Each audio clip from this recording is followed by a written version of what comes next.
16 teams remain in the running for the NCAA Men's Basketball National Championship. We know that 68 teams began this tournament with hopes of winning it all. College basketball analyst for CBS Sports Network, Walker, shares the highs and lows so far. Thanks so much for joining us, Chris. We appreciate it. Very welcome. Glad to have you. Hey, what do you think so far have been some of the biggest surprises in the tournament this year? We might be a little partial to our Oakland knocking out Kentucky. You know what? There's been a few. Obviously, Dayton coming back on Nevada down 17, which with 7 minutes to go was unbelievable. I would say NC State being an 11 seed. Moving forward, you mentioned Oakland, Jack Golke knocking out Kentucky. Unfortunately, was my Final Four pick and my national champion. So I'm out of the bracket business forever. So just a couple of Oregon also being an 11 seed, double-digit seed, winning the Pac-12, moving on. So there were a few upsets, and one of my favorite was Duquesne, Keith Dambrah, whose wife is surviving cancer. He went out first time they went to the NCAA tournament since 1977. First time they won a game since 1969. So certainly a few moments that we'll take with us, and every NCAA tournament has those. I am sorry. My condolences for your bracket. Speaking of brackets, are you of the mindset, the more you know, the worse you're going to do? You know what? One of our assistants, she says, I'm just going to fill out the brackets with the best mascot and the best colors, and she's beating me right now. So I've tried, with my infinite wisdom to try to figure out with all the analytics and the metrics. And I tell you what it comes down to, sometimes it's just luck and, and it's seeding and it's matchups.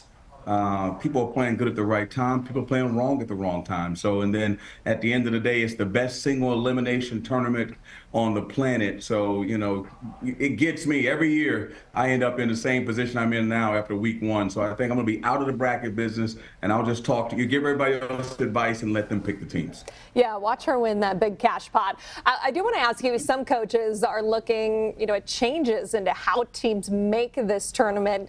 Do you think that will happen, or do you think it's necessary? Listen, I'm the person that believes they should expand the tournament. People can get upset about that, and being a coach and a player for a very long time in that business, I just believe that because they keep adding teams and adding teams every year, and I think the tournament expanded, I want to say in 85 or 84. And since then, they've probably added 50, 60, 70 teams. And I just think that they need to add one more round. One suggestion I would make, what I think would be interesting, if they had a first four in each region. I think that would be interesting. And I also believe that if you win your conference tournament, you should not have to play in the first four. Because technically the first four is a play-in tournament. So if you win your conference tournament, you get an at-large bid, and you're one of the last few teams to get in, you should play in the first four. But if you win your league, you should play in the first round of the NCAA tournament. So obviously, any changes they make, to be honest with you, will favor the power conferences.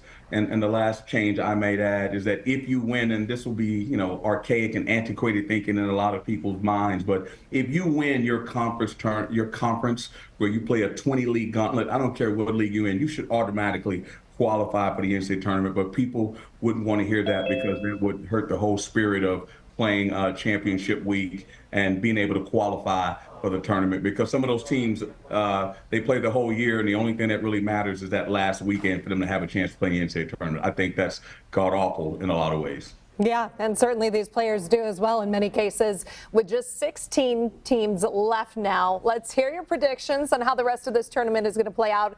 Who do you think will ultimately be holding up the trophy in Glendale on the 8th? Rochelle, I'm going to say it again. I'm the worst bracket person ever. I only have one team left to get to the Final Four, and that's Tennessee, my lone survivor. I'm a Big East guy, Villanova grad, so Marquette looking for in the South, even though I'm from Houston and they're going to have to go through the Houston Cougars. That's a tough one for me. I want to be able to go back home to H-Town, but I'm going to choose Marquette to go to the Final Four.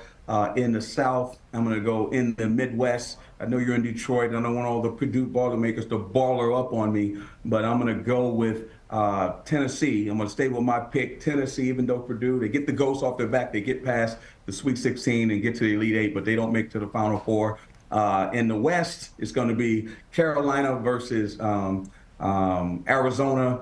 Caleb Love plays against his old team, and he does not prevail, and Carolina gets to the Final Four in the West. And in the East, who's not going to be foolish enough not to go with the UConn Huskies? I think Illinois will play UConn for the right to go to the Final Four in the East. And in the national championship, I think it will be UConn. I'm sorry, it will not be UConn. It will be North Carolina and Tennessee. And I'm going to stay with my original pick, and I'm going to pick Tennessee to win the national championship. I can't believe it. They can't win in football, but they'll get it done in basketball.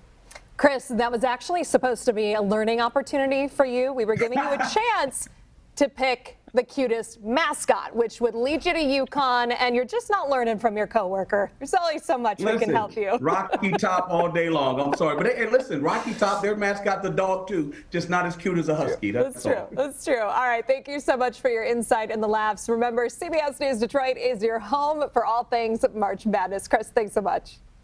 Thank you so much for having me.